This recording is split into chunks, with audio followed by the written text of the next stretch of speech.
Hey everybody, welcome into a second video today. It's actually going to be number 2 of probably 4. Got a little bit of time here under the present circumstances. I want to catch up on a little bit of video content that I need for some upcoming weeks, for some upcoming posts, for some topics of the week and good stuff like this.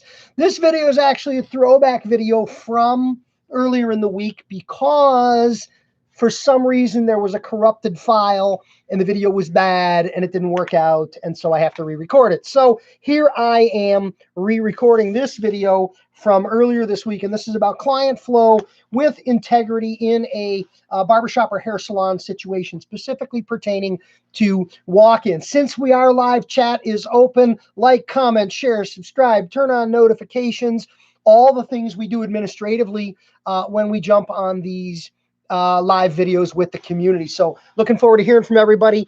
Hope you're having a good day. It is Saturday, 5 o'clock is the official lockdown for, not really a lockdown, it's a stay-at-home order, but it's also the official closing of barbershops and hair salons in the state of Illinois as per the governor with regards to the current coronavirus situation. So we all know and understand what is going on, and that is going on. So what we want to talk about is client flow with integrity. And I want to specifically focus on 2 practices that we see in walk-in barbershop and hair salon situations, both of which really are things we just don't want to be doing. As owners and managers, we have an obligation and a responsibility to recognize these behaviors on the part of hair cutters when we see them. As owners and managers, we have a responsibility to advocate for our customers, to step in, to intervene, to coach and train our team members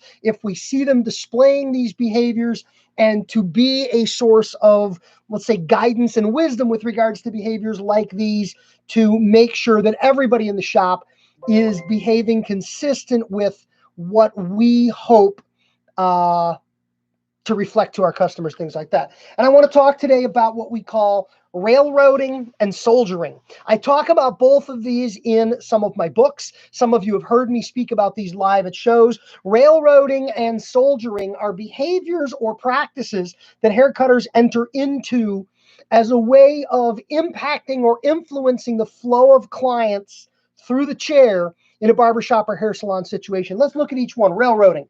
Railroading is the idea of rushing a client through your chair, railroading them through your chair, hustling them through your chair in a hurry in order that you can get to a client in the waiting room that for whatever reason you have deemed more desirable.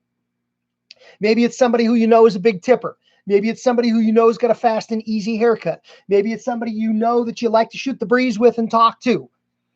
But railroading is when somebody walks in, you look up, you figure, hey, I'm next up for this one. You're looking at the other barbers to see how far along they are in their haircuts, and you hustle somebody through your chair to get to the next customer. That's called railroading. Don't do it. It's a horrible practice. And please understand, when you do it, everyone knows that you did it. You know you did it. The client in your chair feels the change and knows you did it. The client in the waiting room sees you doing it and knows you did it. Your co-workers see you doing it because they work with you every day and they know how you work and they know you did it. And your boss knows you did it. And it's bad. It sets a bad tone. It's a bad vibe. It's a bad feeling for everyone involved. The other team members feel like you're trying to jump on extra haircuts. The guy in the waiting room knows you're doing it, might feel like you're treating him special, but knows you'll do it to him. And the guy in the chair certainly feels like he's getting the short end of your technical and customer service. That's railroading. Don't do it. The other one on the list is soldiering, and it's the exact opposite of railroading. It gets its name, soldiering, from, hey, you know what? We're all doing our work. We don't get paid anymore if we do any more. Let's just slow it down. Soldiering is slowing it down. Soldiering is dragging your feet. Soldiering is deliberately backing off the speed because the next up client in the waiting room is, for whatever reason, deemed less desirable a client. You're looking at the heads, you're counting heads, you're looking at your teammates, you're figuring out who's almost finished. You know that if you don't finish yet, Somebody else is going to finish. They're going to take that guy and you don't have to take them. And there's lots of reasons why we deem someone less desirable. Maybe they have a personal hygiene challenge. Maybe it's a tricky haircut. Maybe it's a haircut we don't like to do. Maybe it's a type of hair we don't like to serve. Maybe we know they don't tip well. Maybe they tell inappropriate jokes. That's where you talk to a manager.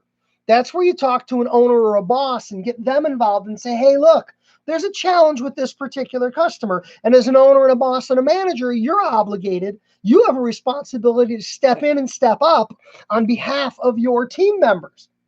But again, when this happens, everyone knows that you're doing it. The client in your chair realizes you just throttled way back and you're dogging it.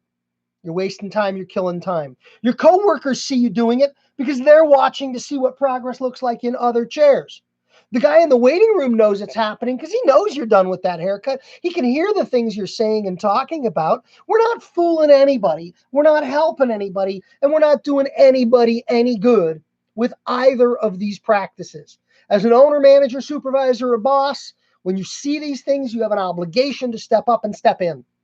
You have an obligation to have these conversations with your team members before these things become critical issues on a busy day on the floor in the shop when everything is going on. So, railroading, soldiering, customer service with integrity, customer service with deliberate intent, being on purpose with what you want to be, who you want to be, and how you want to be with each and every one of your customers. I'm Ivan Zoot. Thank you for tuning in. Thank you for listening to another live video here if you're watching it live. And if you're watching it on replay later, we still appreciate you being here. We look forward to your comments. Hit the like button. Give me a thumbs up if you like it. Subscribe if you never want to miss a video. Turn on notifications to catch me live more often.